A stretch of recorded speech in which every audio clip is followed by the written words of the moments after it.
right, let's do it. Our last of the four, unless if they release other forms, I guess. Let's do some E&M now. So again, just some commonly asked questions that we answer right off the bat. Yes, it was true that the E&M cutoff for a 5 last year was around 80%. Yes, this set looks way harder than last year, so the score will change. There's not too much use in speculating about it. You'll find out in July. And yes, all of the forms also have different cut scores, so if you feel like your questions are easier or harder than this, then there's probably a difference in that score. Because they try to equate the forms so that it's a similar percentage of people scoring at each mark. All right, so let's do it. Well, first, this was one of my predictions. I knew we were going to get current density because we didn't see it last year. So we got two wires. This is a really weird looking diagram, but we have two wires that are thick. Now, that doesn't really mean much later on because you can just shrink wires down to their center using a shell theorem idea.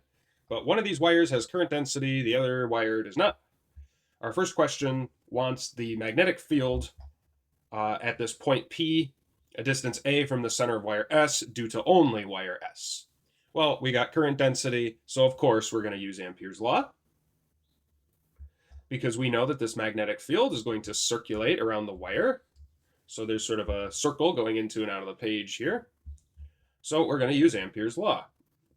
So we know that the magnetic circulation is equal to mu naught times the enclosed current. And since this is a wire, not a solenoid or a slab, we just use an Amperian loop that sort of looks like this. So if this is like a top view of the wire, we're interested in finding the enclosed current at some radius A. So we're going to use an Amperian loop that is a circle. So the magnetic field B circulates a distance 2 pi r, and then we need to find I enclosed. Because just like Gauss's law, Ampere's law is not hard the left side, even though that's the one with the integral on it. It's always the enclosed current that's involved. So we were given J. So we were given the J function, which is current density. So J of R was C times R. And this is current per area. So if I want the enclosed current is just going to be the integral of J, not with respect to R, but with respect to area, because current density is an area density. So a common pitfall here is just integrating the function straight up without realizing that we have to figure out what the area element is. So the area of our loop is pi r squared. So the area differential, dA, would be the derivative of pi r squared with respect to r, which is 2 pi r dr. So we have to remember to substitute that in. So I enclosed would be the integral from 0 to A is the point that we're sweeping out current until. The density function was C times R, and then the differential area element is 2 pi r dr. Everybody is constant except for the r's, so we get 2 pi c times the integral from 0 to a of r squared dr. And that's just going to be equal to 2 pi c times a cubed divided by 3 minus 0, I guess, right? When we do that antiderivative. And now we just equate the two sides. So our Amperian loop, we have a field B circulating 2 pi r equal to mu naught times our enclosed current of 2/3 pi c a cubed. And then we can cancel a bunch of things with the distance A that we're using on our loop. I would have substituted the A in at the end, I guess, to get positions in this wire. So one of the A's go away, one of them at least, that makes this a 2. The 2 and the pi go away as well. So I get B is equal to 1/3 mu naught CA squared at that specific point. We can check that that works out because we should have to use C and A only, and then some constants. So that's our B field.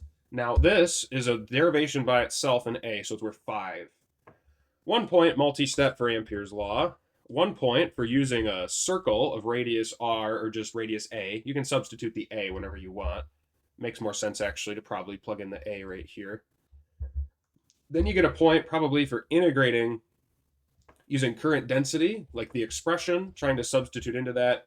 You probably get a point for the correct enclosed current, which involves doing the 2 pi r dr factor.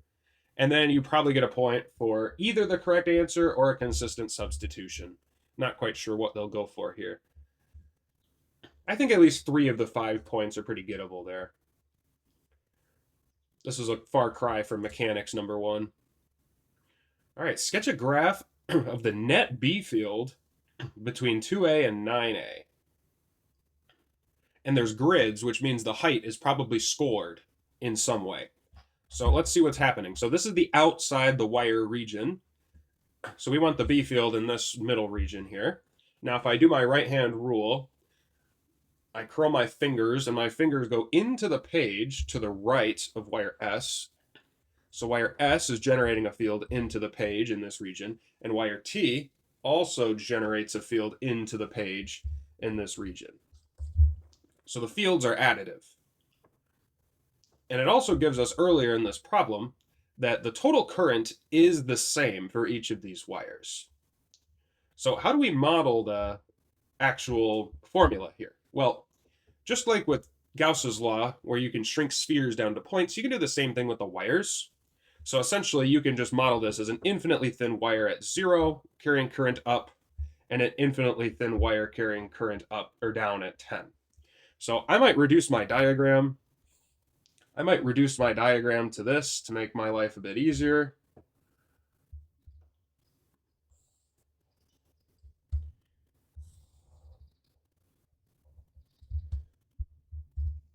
Where both of these currents are I0. And we want the field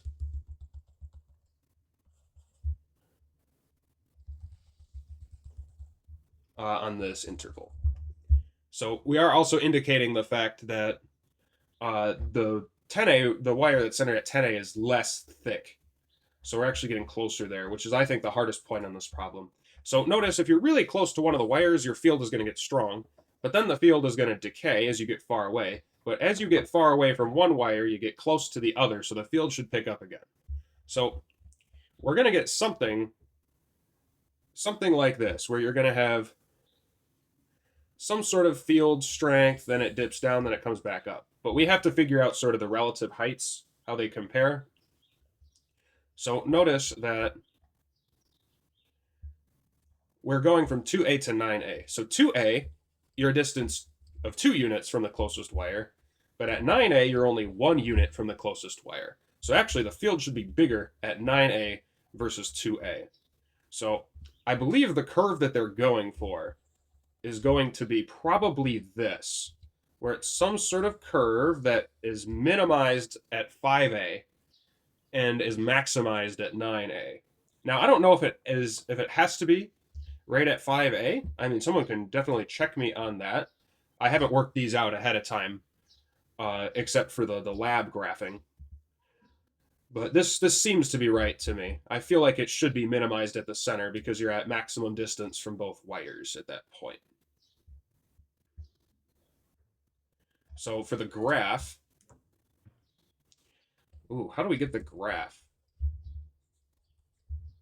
All right, let's see how our 6, 7 points are probably assigned. 6, 7 in the big 26. Yes, really. Maybe something that's minimum. Something with like a single minimum. Some graph with a single minimum. And then A7 is probably B of 9. B of 9A is bigger than B of 2A. So I think that would be how that's scored. That's a really hard point to get.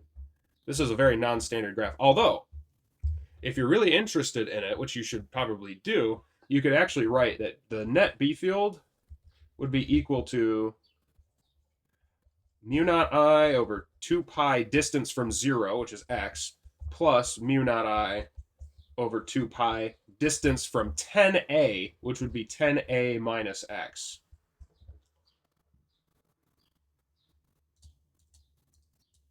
And you could graph this into Desmos just by ignoring all the constants, and you do get this shape.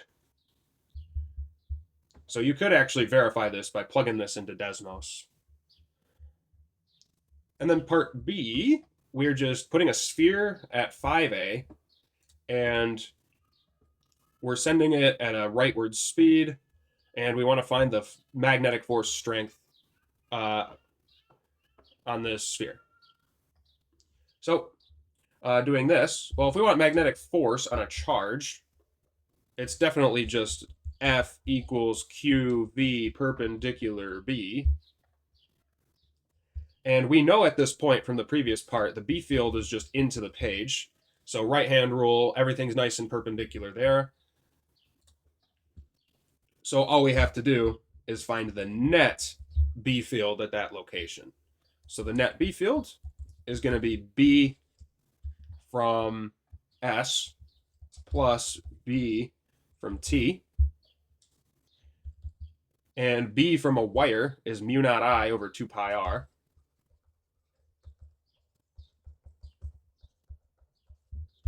And this is not on the equation sheet, but last year there was a question about B wire, and it allowed you to do this instead of having to prove it from Ampere.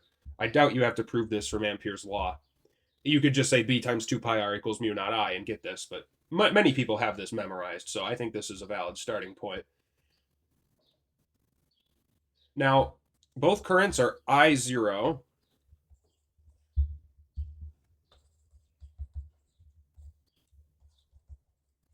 And notice that just like that shelf theorem idea, we're just going from the sphere to the center of the wire. So one wire is centered at 0, so 0 to 5a is 5a plus mu naught I0 over 2 pi. And then this is actually exactly in the midpoint of the two centers because even though one of these wires is more thick, we're exactly equidistant from the center of each, so it's 5a again. So I'd get 2 copies of those, so that just wipes out the factor of 2 in the denominator. So I get mu naught I0 over 5 pi a.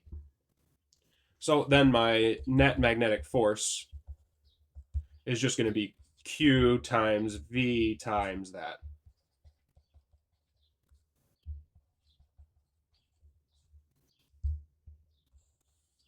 Very nice. I like this problem. There's definitely like several steps involved, but this is not bad. I imagine you get a point for QVB. I imagine you get a point for recognizing B wire, like some sort of summation of B wire probably gets you B2, and then B3 is the correct final answer, I imagine, for this. Yeah, that's not bad. We're already on much better pace than mechanics after the cube of doom and despair fiasco. So it's just QVB with B net being 2 times the field from one of the wires. All right, batting 2 for 2 on Form J. I guessed your charge question was going to be about a rod. So I was kind of close. It's 2 rods, but I thought it would be a rod this year. So we have 2 rods of uniform charge density, equal length. All things are equal. Point P is over here, and the origin is right here. And we're asked about the E field at P, the E field at the origin, and the direction of the acceleration of a negative charge. All right. So do all your vector working out not on the actual response because you just want to draw a single arrow there. So we're just going to use sources and sinks. So by symmetry, all these pieces of the rod that aren't at the center are generating canceling horizontal components. So for example, I'm not going to get pushed towards or away, left or right, from the rod S. So rod S would be a source pushing up when we cancel all the components. And rod T would also be a source, but this time it's the vertical components of T that cancel because it's equally above and below point P. So there's an equal field generated to the left. So my E net is just going to be up and to the left. It's equally up and to the left, but you don't have to indicate that. It just has to be in this quadrant. Then E at the origin, it's the same idea, except now there's no components to mess with for each of the rods. So I'm going to make, just to show you what I'm doing, my purple rod S, this is just source, source, source, everybody pushes right. Rod T is source, source, source, everybody pushes down. So this would be down and left equally, but that's not graded. And then the acceleration of a negative charge placed at the origin. Well, the electric force on a charge is equal to QE, and we know that positives go with the field, negatives go against the field. So you just have to go entirely against the electric field. So this is A1, this is A2, and A3 must be opposite A2. So that's how you avoid getting double dinged. I imagine your A3 point just has to be opposite of A2. I don't know if it's all about correctness. I'd imagine this one is a consistency point. Derive an expression for the E field at the origin due to rods S and T. So again, the point of the TBR is to have these different representations help you. So we want the field at the origin. So notice the field at the origin is angled, and we want its magnitude. So eventually, this is going to come down to a Pythagorean theorem, because if I look at my working out, I see that there's a horizontal piece and a vertical piece. So I just need to work out one of the pieces and then do the Pythagorean theorem. So essentially what we have is, got to get my letters straight here.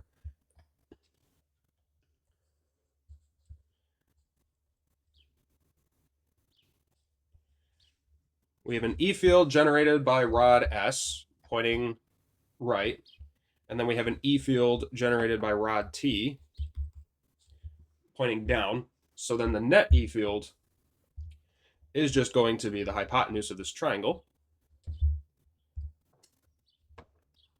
So the magnitude of E at the origin is just going to be the square root of E squared plus E squared. And this is a 45, 45, 90 triangle, so you could just know the shortcut that 1 plus 1 equals square root 2. If you're adding Pythagoreanly, of course. So all we have to do is find E from one rod and stick a factor of root 2 in front of it. So this is a pretty standard derivation at this point. I like to use the flat rod, the horizontal one, because that's kind of the more standard setup. So this was at negative L, this was at negative 3L, and we want the field at the origin. So E is equal to K times the integral of dq over r squared r hat. Now we can do our substituting. So since this is a line charge, we use the substitution dq equals lambda dx, or d length. Now, some of you aren't going to like that I use the x, but it's not really the x coordinate. Whatever, deal with it. I'm going to get the right answer. Fight me. So dq is lambda dx, and I don't need r hat because I don't have to like do a sine or cosine thing with this. Even though the fields end up being angled in the end, the individual field from this rod is only horizontal. So dq is lambda dx. I always use just my distance term in the denominator, and then I don't need r hat. So now I just have to see, where are my segments ranging from?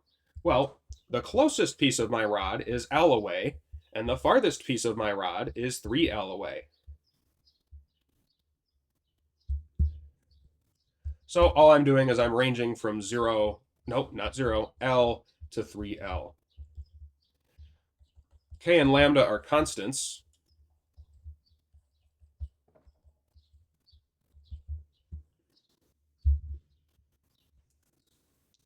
So now I just integrate. This is not natural log. It's just negative 1 over x.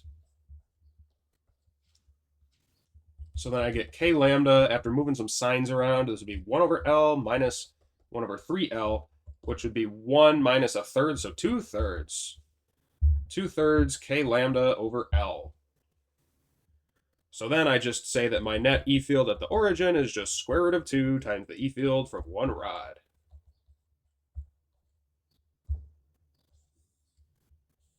Not easy, but decently standard. This is an appropriate E&M question. I imagine you get B1 for just like integrating a charge distribution. Then you probably get a point for a correct integral setup for one of the rods. Then you probably get a point for a correct answer for one of the rods. And then to get B4, you have to get the square root of 2 Pythagorean factor. I imagine you don't lose B4 if you lose B3 and still root 2 it. So that wasn't bad. We remove one of the rods, and we move rod S away with a constant speed. And we want to plot the potential as a function of how far away the rod is. So what is electric potential? Well, electric potential is the integral of k dq over r, and most notably, it is a scalar. So this is essentially asking what sort of height is generated at the origin, because we said that electric potentials, like hills and valleys, where this would be a source of hills. So what is our elevation as the rod gets moved farther away? Well, you can imagine this as being a giant hill. It's almost like an earthquake is just moving this hill to the left. So as the hill moves farther and farther away, your height is going to decrease. So we should know that if the hill is super far away, like infinitely far away, you're not going to have any height. But also, if the hill is right on top of you, you're going to be at a very tall height.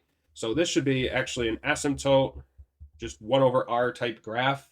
It should look like that. And it's positive because the rod is positive. Really, 3 points out of this, huh? Okay, well, I think the simplest point of all of these actually is that we know that far, far away, v equals 0. That's just a fact about potential, so I feel like that's probably C1. C2 is probably decreasing and then concave up. And then C3 might be vertical asymptote at r equals 0, so showing that it is infinite. Now, if you wanted to prove it's infinite, we also have this relationship that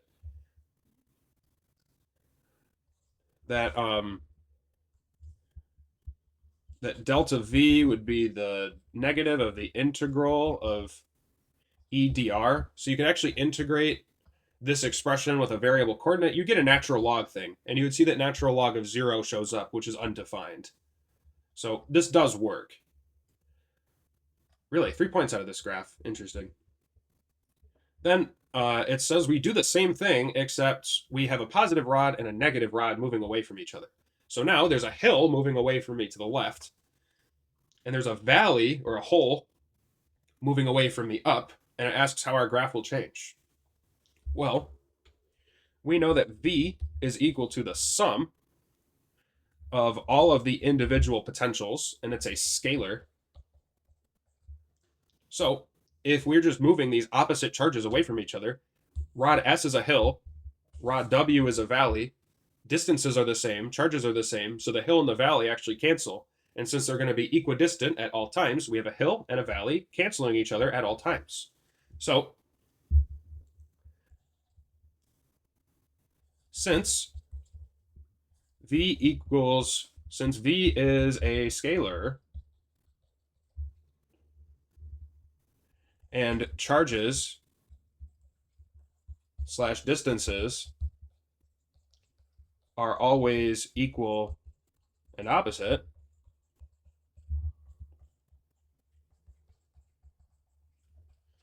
since v is a scalar and charges and distances are equal and opposite, v equals 0 at all times for this setup. So v equals 0 at all times gets you d1, and then something about v being a scalar is probably d2. I imagine this is the fact, because usually we grade not for a justification, but for a fact. So d2 is probably something about like the scalar distances or the v's canceling or something like that. That's kind of odd. I don't know why the rods had to be moving. The rods moving made me think it was going to be a magnetic field question, which I'm glad it's not. That's a good TBR. This is a good question. I'm liking the difficulty so far. It's much harder than last year, but like these are all things a Physics C E&M student should be able to do.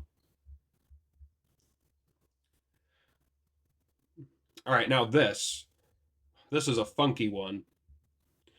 First of all, LC circuit, gross.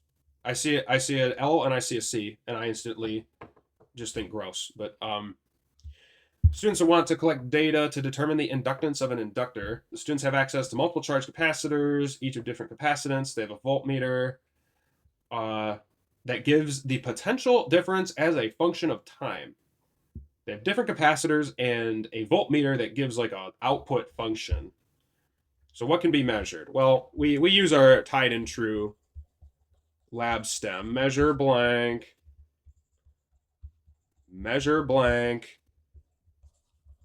repeat for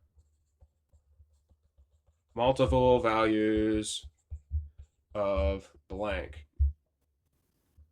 Okay, well, the easiest one is we can measure the capacitance, C. And we can also measure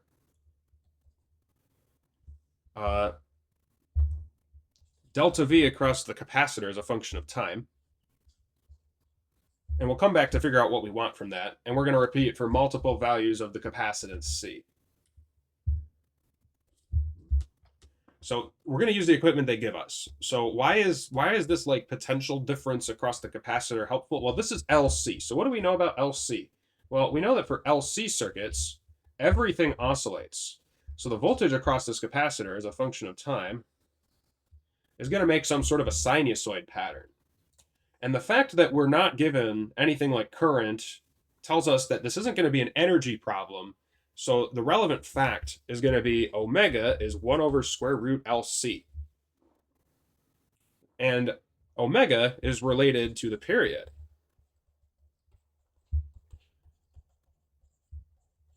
This is from the formula sheet. So we need actually the period is the relevant, this is the relevant data we need, is we actually need the period. So we need the distance between the cycle distance. So find period T of oscillation. Yikes. That is quite a spicy thing here. Having to figure out that you want the period. What are we graphing? Well, we just came up with this formula. T equals 2 pi square root of LC. Now, I'm allergic to square roots when it comes to my graph. So I'm going to say that T squared is equal to 4 pi squared times LC. The data that we were given was T and C. So I can just do this to get both of my B points. T squared is my y-axis, C is my x-axis, and my slope is 4 pi squared times L. So B1 is by getting a linear relationship. B2 is going to be by getting a slope relationship. Ooh, I have no idea how this is going to be graded. You know, there's a pretty non-zero chance I have to grade 2,000 of these this summer. That would be an adventure for sure. Now this is also funky, but not as odd. So in experiment 2, students use a graph. They want the inductance of an inductor. Inductor is connected to a battery resistor, open switch. Switch is closed, blah, blah, blah. We have di dt and I. Well, there's literally only one E&M formula that has di dt in it, and it's delta V across an inductor is L di dt. And we want the inductance of a new inductor. So to get an equation for the voltage across the inductor, we can just set up a loop rule. So if we're setting up our loop rule, we have some voltage from the battery, a voltage gain, we have some voltage drop IR across the resistor, we have some voltage drop L di dt across our inductor. So now, solving this for something, I'm going to solve it for di dt. I get L di dt equals the battery voltage minus IR. So di dt is equal to the battery voltage over the inductance minus R over L times the current. And this is linear because di dt can go on our y-axis, I can go on our x-axis. So negative r over L is our slope. And we get some y-intercept that we don't care about. And notice this R is given to us. This R is 10 ohms, just like this battery EMF is 20. Oh, that's interesting. There's two ways of doing this. You can use the y-intercept also, or the x-intercept. There's lots of ways to this. Very, very cool. I haven't really seen this. Kaboom, off-camera mining. We get this weird graph because it has a y-intercept and also has negative slope. You get a point for picking a linear thing. Axes and scale gets you a point. Plotting the points gets you a point. Best fit line gets you a point. If you totally mess it up and graph a wrong thing, you can still get 3. Desmos tells me this was my equation. My slope of my best fit line was equal to negative r over L, according to my equation. So that means L is equal to the slope times r.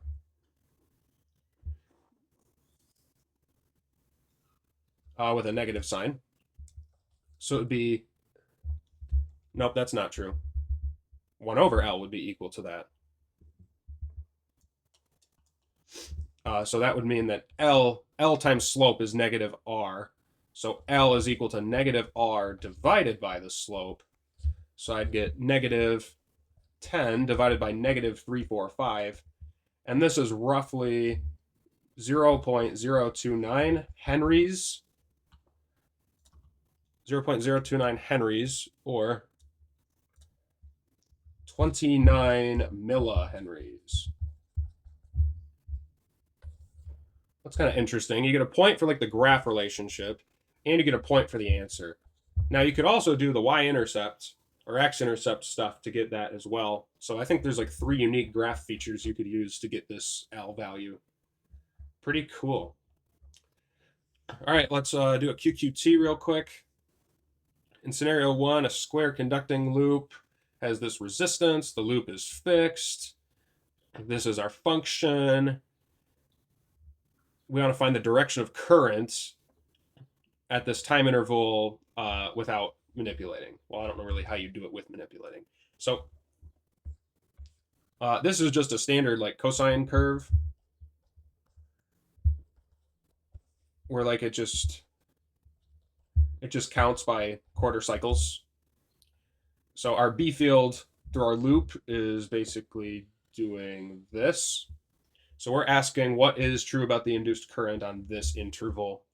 So on this first interval, this is how you do any Lenz's law question. So notice the field is decreasing on this interval. So I would say B is out of page and decreasing. So that means that the amount of circles through the loop is decreasing. We know that induced current opposes change in flux. So we need a counterclockwise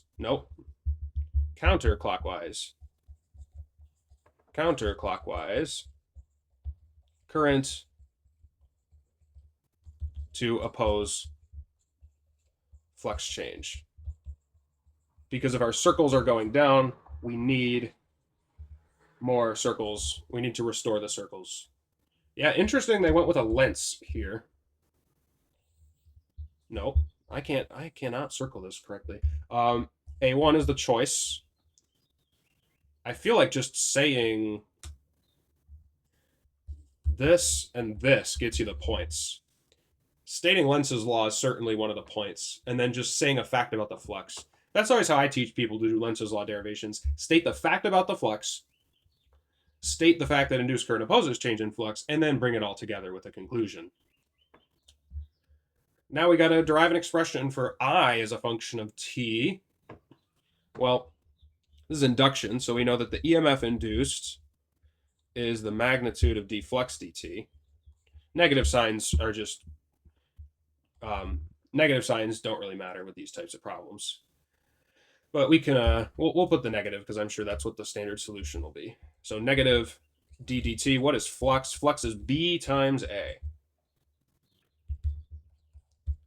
So our function for b was b0 cosine 2 pi over t1 times t. And the area of our loop, it's a square, so it's just an s by s square, s squared.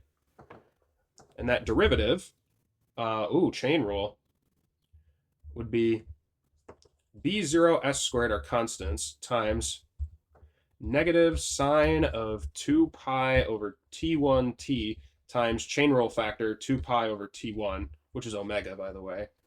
So I'd get b0 s squared times 2 pi divided by t1 times sine of 2 pi over t1t. And we also know by Ohm's law, current is just EMF over resistance. So we can just slap on a resistance term to this.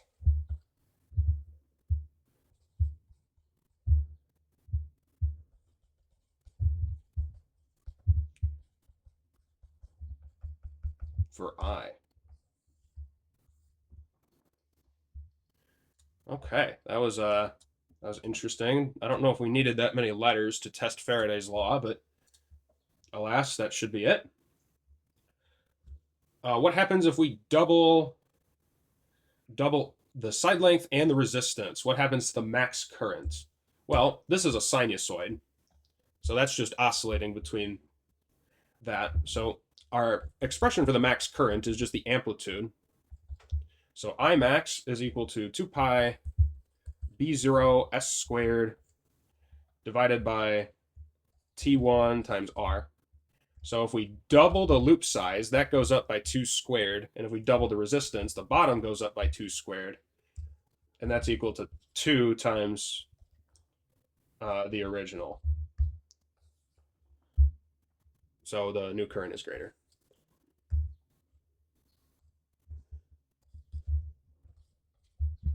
Something about functional dependence, something about area increasing quadratically is probably what you need for C2. Or something consistent. Oh, I didn't point these. Faraday's law at B1. Ohm's law is probably B3. And B2 is just like a correct like flux derivative, probably. These are probably swapped. Although I'm not entirely sure. Okay, that's E&M. 40 minutes. Not bad for me. Alrighty.